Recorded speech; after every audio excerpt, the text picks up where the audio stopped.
warahmatullahi wabarakatuh.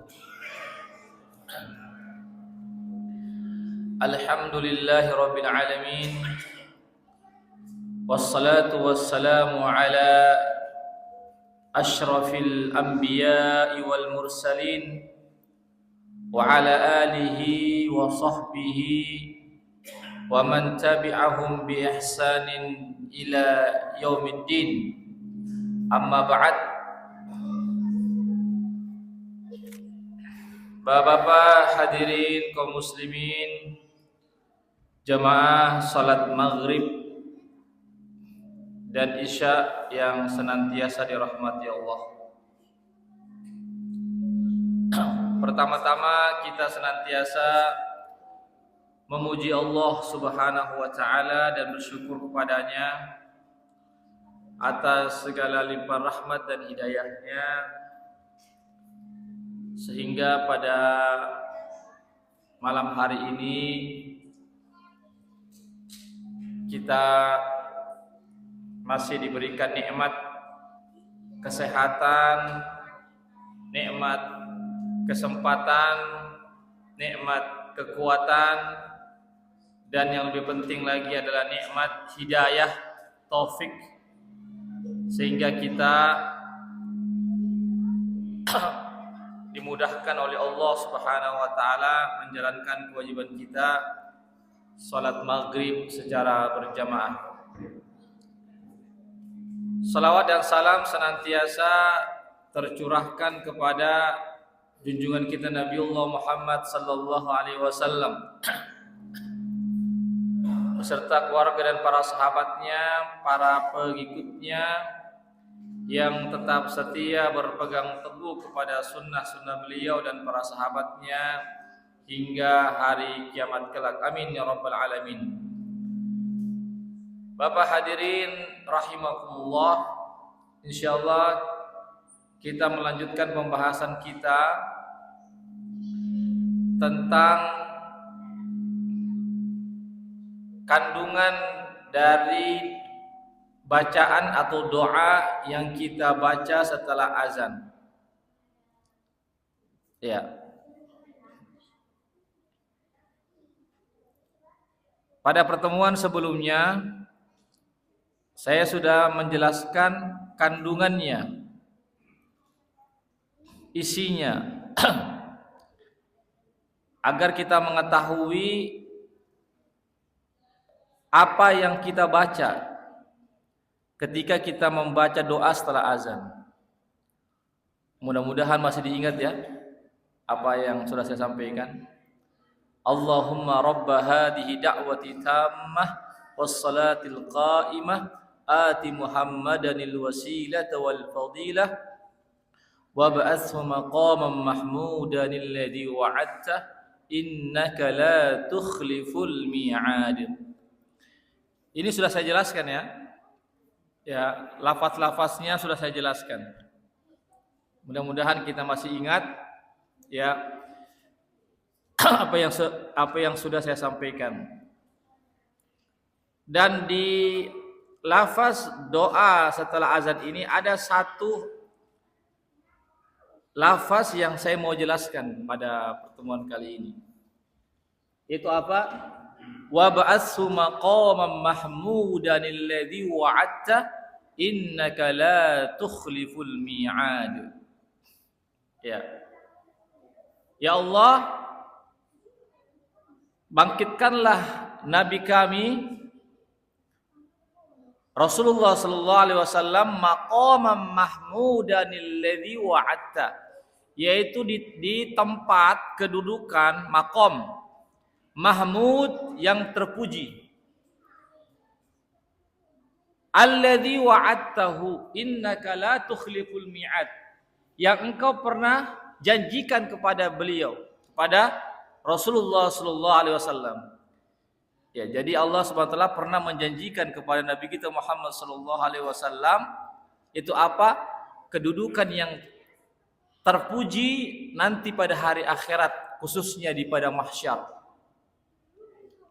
Apakah yang dimaksud dengan kedudukan yang terpuji, maqam mahmuda, maqaman mahmuda? yang dimaksud adalah syafaatul uzma lin Nabi sallallahu alaihi wasallam. Syafaat yang terbesar yang hanya dimiliki oleh Rasulullah sallallahu alaihi wasallam. Ya. Jadi syafaat itu kan bermacam-macam. Semua nabi memberikan syafaat pada hari akhirat. Tetapi khususnya syafaatul uzma, artinya syafaat yang terbesar, syafaat yang teragung, itu hanya diberikan kepada Rasulullah SAW saja. Yaitu apa? Ketika di padang mahsyar, ini ada hadisnya jamaah sekalian, ya,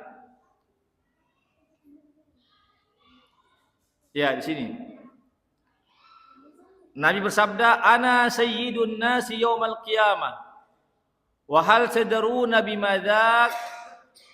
Saya adalah pemimpin manusia pada hari akhirat kelak. Jadi yang menjadi pemimpin nanti pada hari akhirat bukan Nabi Adam. Padahal Nabi Adam adalah nabi yang pertama. Bukan Nabi Nuh alaihissalam. Bukan Nabi Ibrahim alaihissalam. Ya, bukan Nabi Musa alaihissalam. Bukan Nabi Isa alaihissalam, tetapi yang menjadi pemimpin manusia pada hari akhirat kelak adalah Rasulullah sallallahu alaihi wasallam. Adalah Rasulullah sallallahu alaihi wasallam, pemimpin manusia. Ya.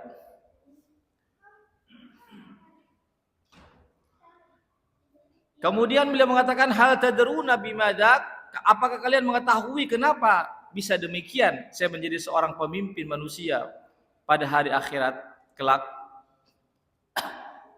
Ini beliau menjawab sendiri, yajma'ullahu yaumal qiyamatil awwalina wal akhirina fi sa'idin wahidin fayusmi'uhumud da'i wa yanfudhuhum al-basaru wa tadunus syamsu fayablugun nasa min ghammi wal karbi ma la yutiquna wa ma la yahtabilun.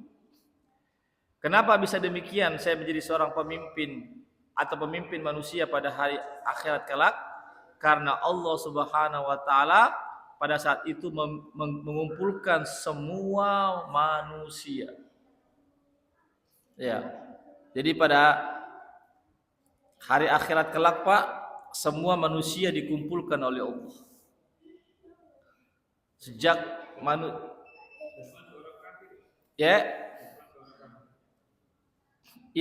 semua Pak.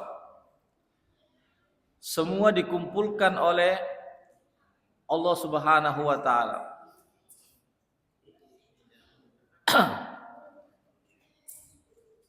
Ya, karena di sini disebutkan baik orang-orang terdahulu ataupun yang akan datang. Ya. Semuanya dikumpulkan oleh Allah Subhanahu wa taala. Fi sa'idin wahidin. Ya, pada sa'id, jadi pada satu tanah. Ya. Pada satu tanah yang luas. Ya. Atau tempat yang luas. Ya, dan mereka semua mendengarkan semua ya apa yang diserukan kepada mereka, dan ya mereka pun tidak ada yang semuanya terpantau oleh Allah Subhanahu wa taala. Kemudian matahari ketika itu sangat dekat di atas kepala mereka, sehingga manusia pada saat itu ya mengalami namanya kesusahan, ya mengalami namanya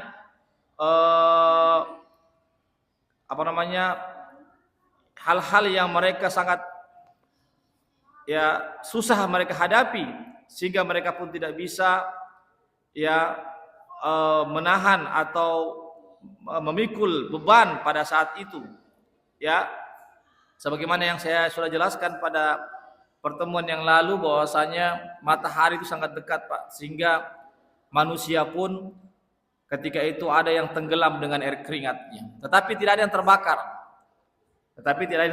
Hanya tenggelam dengan air keringatnya. Ya, kemudian singkat cerita, saya tidak perlu karena ini panjang hadisnya, jamaah sekalian.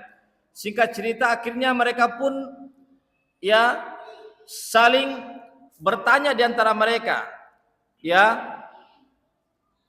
apa pertanyaan mereka di antara mereka? Bahwasanya siapa kira-kira yang bisa memberikan syafaat kepada kita? Sampai Allah Subhanahu wa taala segera memberikan keputusan kepada kita. Ya, karena mereka menunggu keputusan dari Allah Subhanahu wa taala, Pak. Iya. Iya, karena manusia semuanya akan berhadapan dengan Allah Subhanahu wa taala, diperiksa oleh Allah Subhanahu wa taala satu persatu oleh Allah Subhanahu wa taala. Iya. Tapi masalahnya mereka menunggu dengan waktu yang cukup lama, apalagi matahari yang sangat dekat sekali. Iya, akhirnya mereka mengatakan di antara mereka, "Ayo kita pergi ke Nabi Adam alaihissalam. Ayo kita pergi kepada Nabi Adam alaihissalam. Kita minta syafaat kepada beliau." Akhirnya jamaah sekalian, manusia pun pergi kepada Nabi Adam, minta, "Wahai Adam, Nabi Adam, engkau adalah bapaknya manusia. Allah Subhanahu wa taala menciptakan engkau dari tanah. Lalu Allah Subhanahu wa taala meniupkan ruh. Ya, tidaklah engkau mengetahui keadaan kami sekarang ini penuh dengan kesusahan, kesulitan. Berikanlah kami syafaat ya kepada Tuhanmu, kepada Rabbmu." Ya, apa kata Nabi Adam? Jamaah sekalian, nafsi, nafsi. Sendiri-sendiri. Ya, saya pernah, apa kata Nabi Adam? Pada hari ini Allah sangat marah sekali. Ya, Allah marah sekali. Ya, yang mana kemarahannya Allah itu ya tidak sama dengan kemarahannya yang akan datang. Artinya sangat marah sekali, dan saya tidak bisa memberikan syafaat kepada kalian karena saya pernah berbuat kesalahan. Apa kesalahannya Nabi Adam, Pak? Memakan buah terlarang, kan? Kan Allah katakan dalam Al-Quran, "Fala taqraba hadhihi syajarata."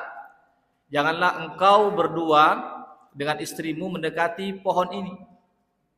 Ya, tetapi Nabi Adam dan istrinya tergoda oleh bujukan iblis. Akhirnya dia memakan buah yang terlarang itu. Akhirnya karena dia melanggar larangan Allah, akhirnya diturunkan ke bumi. Itu sebabnya, Pak. Ya, itu sebabnya. Ya, akhirnya diturunkan ke bumi. Tapi Nabi Adam mengakui kesalahannya dan dia bertobat kepada Allah Subhanahu wa taala. Jadi sebenarnya Nabi Adam Allah sudah terima tobatnya bersama dengan istrinya Hawa. Tetapi meskipun demikian Nabi Adam tetap dia mengaku masih bersalah. Makanya dikatakan nafsi, nafsi, sendiri-sendiri. Iya, saya tidak bisa memberikan syafaat karena saya pernah berbuat kesalahan, padahal kesalahannya itu telah diampunkan oleh Allah Subhanahu wa taala. Ya, apa kata Nabi Adam? Pergilah kalian kepada Nabi Nuh alaihissalam. Pergilah kamu kepada Nabi Nuh, mintalah syafaat kepada Nabi Nuh alaihissalam. Akhirnya manusia, Pak, semuanya pergilah kepada Nabi Nuh. Wahai Nabi Nuh, engkau adalah Rasul yang pertama. Jadi Rasul pertama itu Nabi Nuh, Pak. Nabi Adam itu Nabi yang pertama. Tapi Rasul yang pertama adalah Nabi Nuh alaihissalam. Ya, sebagaimana disebutkan dalam hadis ini. Wahai Nabi Nuh, engkau adalah Rasul yang pertama. Ya, berikanlah syafaat kepada kami. Ya, kami sekarang ini menghadapi kesusahan, kesulitan. Ya, apa kata Nabi Nuh? Sama, Pak, perkataannya sama dengan Nabi Adam, nafsi nafsi. Iya, sendiri-sendiri. Iya. Saya tidak bisa memberikan syafaat kepada kalian. Saya tidak bisa memberikan syafaat kepada kalian. Iya, karena saya pernah berbuat kesalahan. Apa kesalahan Nabi Nuh, Pak? Yaitu dia mendoakan umatnya supaya tenggelam. Padahal sebenarnya itu bukan kesalahan. Iya, tapi dia anggap sebagai kesalahan. Kan tenggelam kan Pak umatnya, Pak. Bahkan disebutkan dalam hadis, Pak, semua tenggelam, dunia tenggelam.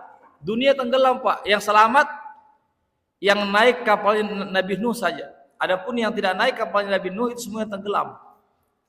Jamaah sekalian. Ya, termasuk anaknya kan? Kan'an. Kan'an kan anaknya yang durhaka kepada bapaknya. Ya, jadi Nabi Nuh itu, Pak, ada punya anak Kan'an yang durhaka, tenggelam juga. Padahal anaknya Nabi. Jamaah sekalian. Ya, anaknya Nabi, Pak. Hadirin. Artinya Nabi saja belum bisa memberikan hidayah kepada anaknya sendiri, apalagi kita. Apalagi kita, jamaah sekalian. Tapi tugas kita, tugasnya Nabi adalah menyampaikan dakwah, memberikan nasihat. Tidak boleh putus asa. Kan sampai-sampai ketika sudah mau tenggelam anaknya, iya, itu Nabi Nuh tetap panggil anak, wahai anakku, naiklah kamu ke kapal, kamu akan selamat. Bayangkan, Pak, seorang bapak, ya, begitu cintanya kepada anaknya, meskipun anaknya ini sudah artinya sudah lama dia berbuat tidak mentaati orang tuanya, iya, tetapi dia terus, orang tuanya terus mendakwai anaknya sampai di akhir hayat. Sebelum tenggelam anaknya. Tapi apa? Anaknya lebih memilih kekufuran daripada keimanan. Dikatakan tidak, saya akan menaiki gunung. Di situ saya akan berlindung. Akhirnya apa, Pak? Tidak, gunung juga tenggelam. Bayangkan, gunung juga tenggelam. Jamaah sekalian. Iya. Jadi yang saya mau stressing di sini adalah bahwasanya Nabi Nuh dia menyatakan pernah berbuat salah. Ya, pernah dia berbuat salah. Satu kesalahan apa? Dia pernah mendoakan umatnya untuk tenggelam. Betul tenggelam, Pak. Tenggelam. Tapi sebenarnya itu bukan kesalahan. Kenapa? Hadirin, kenapa? Ya karena bayangkan Nabi Nuh itu berdakwah, Pak, 950 tahun. Coba bayangkan. Berdakwah 950 tahun berdakwah. Siang dan malam berdakwah. Secara sembunyi-sembunyi dan terang-terangan. Tetapi umatnya, Pak, apa? Dia tutup semua telinganya. Begini, Pak. Kalau Nabi Nuh berdakwah, dia tutup semua telinga begini. Atau diambil bajunya, dia tutup kepalanya. Tidak ada yang mau mendengarkan dakwanya. Makanya yang masuk ke kapal Nabi Nuh itu kan cuma sekitar 80 pasang saja kan. Ya, artinya sedikit sekali. Iya, bersamaan dengan hewan-hewan ketika itu. Iya, hewan-hewan yang berpasang-pasangan. Ini jemaah sekalian. Jadi sebenarnya Nabi Nuh tidak bersalah. Kenapa? Karena dia sudah berdakwah 950 tahun, tetapi umatnya lebih memilih kekufuran, kekafiran, kedurhakaan. Iya, bahkan Nabi Nuh mau dibunuh. Mau dibunuh, disakiti, diteror dan seterusnya. Wajarlah kalau dia berdoa agar dihancurkan umatnya. Itu namanya doa paling terakhir sekali artinya. Doa kehancuran yang paling terakhir, artinya dalam keadaan darurat. Iya. Jadi Nabi Nuh dia merasa bersalah, makanya saya tidak bisa saya meminta syafaat kepada Allah karena saya pernah berbuat salah. Ini jemaah sekalian, karena saya pernah berbuat berbuat salah. Apa kata Nabi Nuh? Sekarang pergilah kamu kepada Nabi Ibrahim alaihissalam. Dari Nabi Adam disuruh ke Nabi Nuh. Nuh juga angkat tangan tidak bisa. Kemudian Nabi Nuh menyuruh manusia pergi untuk meminta syafaat kepada Nabi Ibrahim. Sama jawabannya, nafsi. Wahai Nabi Ibrahim, engkau adalah kekasih Allah. Ya, dia sebutkan itu, dia puji-puji Nabi Ibrahim alaihissalam. Ya, apa kata Nabi Ibrahim? Nafsi. Saya tidak bisa. Sendiri. Karena saya pernah berbuat kesalahan. Semua. Iya. Kenapa dia tidak mau meminta syafaat kepada Allah? Karena dia pernah berbuat dosa. Sebenarnya Nabi Ibrahim sebenarnya bukan berbuat dosa sebenarnya, tapi dia anggap dirinya berbuat dosa. Itu apa? Jamaah sekalian, kalau tidak salah yang saya ingat 2. Ya, sebenarnya lebih dari 2, 3 kalau tidak salah. Yaitu apa? Pernah ketika itu dia diajak untuk menyembah berhalanya Raja Namrud. Diajak dia. Jadi semua orang pergi semua Pak menyembah berhala. Dia tidak pergi. Ditanya, wahai Ibrahim, kenapa kamu tidak mau pergi menyembah berhala? Dia bilang, saya lagi sakit. Padahal dia tidak sakit. Jemaah sekalian, saya lagi sakit. Iya. Padahal dia tidak sakit. Iya. Akhirnya dia selamat. Artinya selamat, dia tidak pergi menyembah. Iya, dia cari alasan-alasan. Sebenarnya tidak mengapa dia berbohong, karena apa? Karena dia ini yang kalau dia tidak berbohong, dia akan menyembah berhala kan? Tapi meskipun demikian dianggap itu kebohongan. Itu yang pertama. Yang kedua, Nabi Ibrahim juga pernah berbohong. Tapi berbohong ini berbohong yang yang bisa ditolerir. Ya, itu apa? Ketika istrinya Sarah mau diambil oleh Raja Mesir. Ketika Nabi Ibrahim dari Irak kemudian ke Palestina berdakwah, kemudian ke Mesir berdakwah, di sana dia tidak boleh dia melewati satu daerah di Mesir itu sebelum dia ketemu dengan sang raja. Ya, Raja Mesir ketika itu yang raja yang yang zolim, yang kufur, yang kafir. Intinya istrinya mau diambil. Ya. Ditanya, siapa ini? Perempuan ini. Kalau dia bilang istriku, diambil. Artinya diambil, ya diambil. Jadi miliknya itu raja. Dia berbohong di situ. Dia bilang, ini adalah saudara perempuanku. Saudara perempuanku dalam Islam. Ya sebenarnya enggak berbohong juga. Ya karena selama kita Islam semua ya kita bersaudara kan. Selama kita Islam semua ya bersaudara.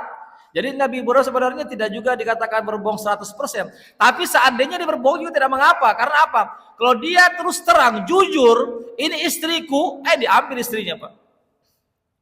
Maka dia bilang, ini saudaraku, saudara perempuanku dalam Islam. Iya. Akhirnya tidak diambil Pak. Tidak diambil. Iya, tidak diambil karena dia tidak menyatakan istrinya. Intinya jamaah sekalian, iya jadi Nabi Ibrahim ini ya dianggap dirinya pernah berbuat salah, yaitu berdusta, berbohong. Tapi sebenarnya kebohongan itu ditolerir atau dimaafkan oleh Allah Subhanahu wa taala karena dalam keadaan terdesak, dalam keadaan darurat untuk berbohong pada saat itu. Iya. Iya, jadi Nabi Ibrahim mengatakan, saya tidak bisa memberikan syafaat kepada kalian. Sekarang pergilah kalian kepada Nabi Musa alaihissalam. Pergi lagi dah. Semua manusia pergi ke Nabi Musa. Jamaah sekalian. Ya, apa kata Nabi Musa? Sama. Nafsi. Saya tidak bisa memberikan syafaat kepada kalian karena saya pernah berbuat dosa juga. Saya pernah 1 kali berbuat dosa sebetulnya. Ya kan? Nabi Musa Pak cuma dia kata saya pernah berbuat 1 kali dosa. Itu apa? Dia pernah memukul bangsa Mesir sampai mati Pak dengan 1 kali pukulan. Itu Nabi Musa Pak disebutkan dalam riwayat itu orangnya kuat sekali. Iya. Kuat sekali Nabi Musa jamaah sekalian.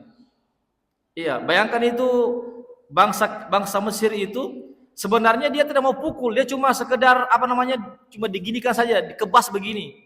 Dikebas saja begini Pak, langsung mati, kena langsung pingsan, langsung mati Pak. Iya. Karena itu Nabi Musa itu kekuatannya Pak, saat dia sendiri Pak bisa mengalahkan 10 orang. 1 lawan 10 dia bisa kalahkan. Kekuatan Nabi Musa alaihissalam. Iya. Jadi Nabi Musa ini sebenarnya dia tidak berbuat dosa karena dia tidak bermaksud untuk membunuh. Dia cuma bermaksud untuk meleraikan saja, karena kan ketika itu terjadi perkelahian, yaitu Bani Israel dengan bangsa Mesir berkelahi. Dia mau tolong ini bangsanya, karena kan Nabi Musa kan berkebangsaan Bani Israel ya, bukan dari bangsa Mesir dia. Dia cuma menolong satu bangsanya yang mau dipukul sama orang Kipti. Dia cuma sekedar melerai saja, begini saja, melerai supaya, tapi karena beliau ini memiliki kekuatan yang sangat kuat, akhirnya langsung kena mati, jatuh, mati. Iya. Di sini dia merasa berbuat dosa. Merasa dia berbuat dosa jamaah sekalian. Ya, sehingga dikatakan saya pernah berbuat dosa, pernah membunuh seseorang yang tidak bersalah, ya, makanya saya tidak bisa memberikan syafaat kepada kalian. Ya, sekarang pergilah kalian kepada Nabi Isa alaihissalam. Akhirnya manusia Pak pergi lagi semua kepada Nabi Isa alaihissalam.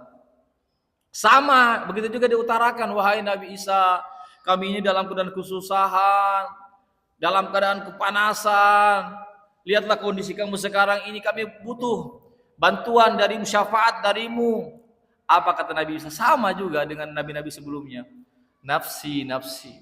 Cuma Nabi Isa dalam hadis ini Pak, dia tidak menyebutkan kesalahannya. Tidak ada kesalahannya, tidak ada. Iya. Ya karena Nabi Isa tidak ada berbuat salah. Dalam riwayat Nabi Isa tidak ada berbuat salah, Pak. Jamaah sekalian. Iya. Dan Nabi Isa ini jamaah sekalian termasuk nabi yang paling muda Allah angkat ke langit, umur 35 tahun. Nabi Isa, Pak.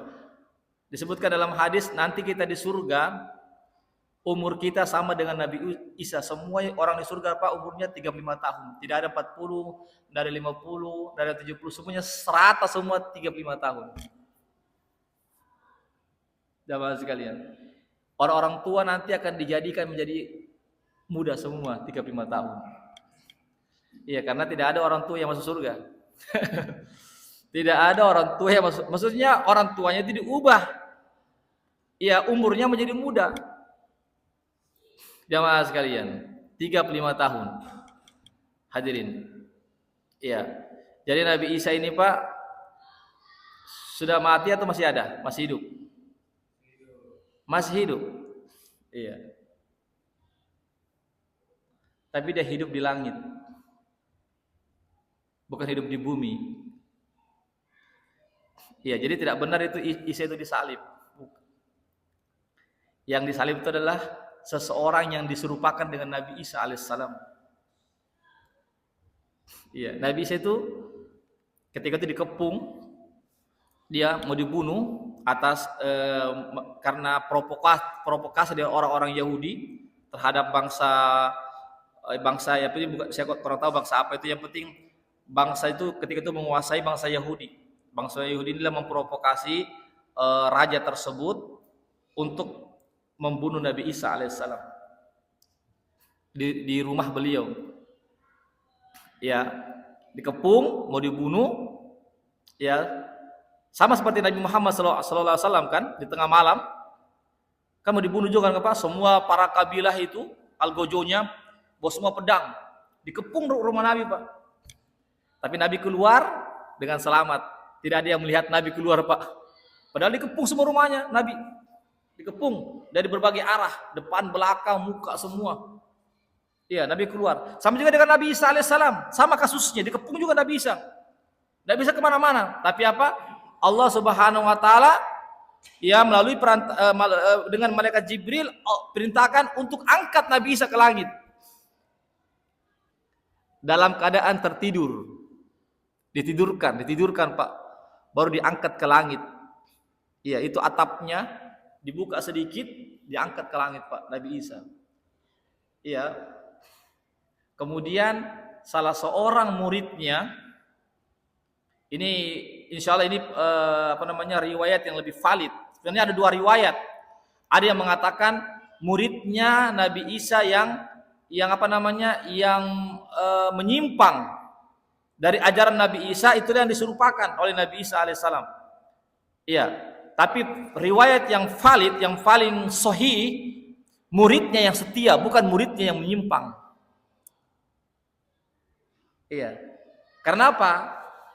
Karena Nabi Isa tawarkan ketika itu, kalau tidak salah muridnya kurang lebih ada 10 orang dalam rumahnya. Apa kata Nabi Isa? Sekarang kita dikepung ini. Dikepung kita sekarang ini. Siapa yang kira-kira di antara kalian siap mau membela saya? Angkat tangan, seorang anak muda, saya siap membela engkau apapun yang terjadi. Dia adalah muridnya yang paling muda umurnya, usianya. Kemudian Nabi Isa tawarkan yang kedua kalinya, siapa yang siap membela saya? Iya, siap menghadapi kematian. Angkat lagi muridnya yang sama, saya. Itu sebanyak 3 kali ditawarkan, dia sendiri angkat tangan. Akhirnya kata Nabi Isa, iya, engkau yang akan membela saya. Kemudian apa jemaah sekalian? Muridnya itu pun Allah ubah wajahnya sama dengan Nabi Isa alaihissalam. Sama dengan rambutnya, wajahnya, postur tubuhnya, semua sama. Kemudian Nabi Isa Allah tidurkan dia, lalu Allah angkat ke langit oleh malaikat Jibril. Ketika itu musuh masuk ke dalam rumah, dia lihat, wah ini Nabi Isa. Ini yang harus kita bunuh ini. Ini orang yang kita cari-cari. Padahal bukan Nabi Isa, tetapi muridnya Nabi Isa yang setia membela gurunya. Iya, membela gurunya. Sedangkan Nabi Isa alaihissalam itu masih hidup sampai sekarang. Jamaah sekalian, hidup dengan jasadnya dan ruhnya Pak. Bukan cuma ruhnya saja, jasadnya juga ada. Saya kurang tahu di langit keberapa, karena kan langit kan bertingkat-tingkat Pak. Ada 7 tingkat langit. Saya kurang tahu tepatnya. Yang penting dia kapan Nabi Isa meninggal. Nabi Isa kan meninggal nanti Pak. Ketika sudah menjelang hari kiamat, ketika Nabi Isa sudah menyelesaikan tugasnya. Apa tugasnya Nabi Isa terakhir? Membunuh Dajjal yang bermata 1. Dajjal Pak. Dajjal itu tidak ada yang bisa membunuh Dajjal pada saat itu. Itu akan dibunuh oleh Nabi Isa alaihissalam. Jamaah sekalian, setelah dibunuh oleh Nabi Isa, jamaah sekalian, dalam waktu kemudian Nabi Isa pun meninggal dunia. Selesailah tugasnya Nabi Isa alaihissalam. Jamaah sekalian, ya itu Pak sedikit tentang Nabi Isa alaihissalam. Akhirnya Nabi Isa mengatakan, nafsi sendiri-sendiri, pergilah kalian kepada Nabi Muhammad sallallahu alaihi wasallam. Akhirnya seluruh manusia Pak pergi kepada Nabi Muhammad. Wah, mereka sampaikan semua apa yang mereka alami. Apa kata Nabi? Iya, saya siap membantu kalian. Langsung Pak, saya siap membantu kalian. Akhirnya Nabi, ya saya siap berikan syafaat kepada kalian. Jamaah sekalian, akhirnya Nabi Muhammad pun pergi ke bawah aras.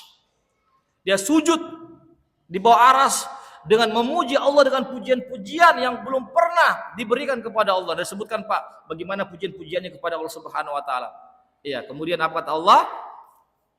Ya Muhammad, irfa ra'sak. Wahai Muhammad, angkat kepalamu. Is'al, mintalah. Tu'ta, kamu akan diberikan. Isfa tu syafa, mintalah syafaat, kamu akan diberikan syafaat. Akhirnya jemaah sekalian, Nabi Muhammad pun memberikan syafaat kepada orang-orang tersebut agar segera mereka diperiksa oleh Allah Subhanahu wa taala. Ini jamaah sekalian, singkat ceritanya bahwasanya yang dimaksud dalam lafaz azan itu, ya Allah berikanlah, bangkitkanlah Nabi kami Muhammad kepada tempat yang terpuji pada hari akhirat yang engkau pernah janjikan kepadanya, yang dimaksud adalah syafaat yang terbesar yang hanya dimiliki oleh Rasulullah sallallahu alaihi wasallam ya di padang mahsyar, yang tidak dimiliki oleh nabi-nabi sebelumnya. Jamaah sekalian, alhamdulillah hadirin, tentang masalah azan saya pikir sudah selesai.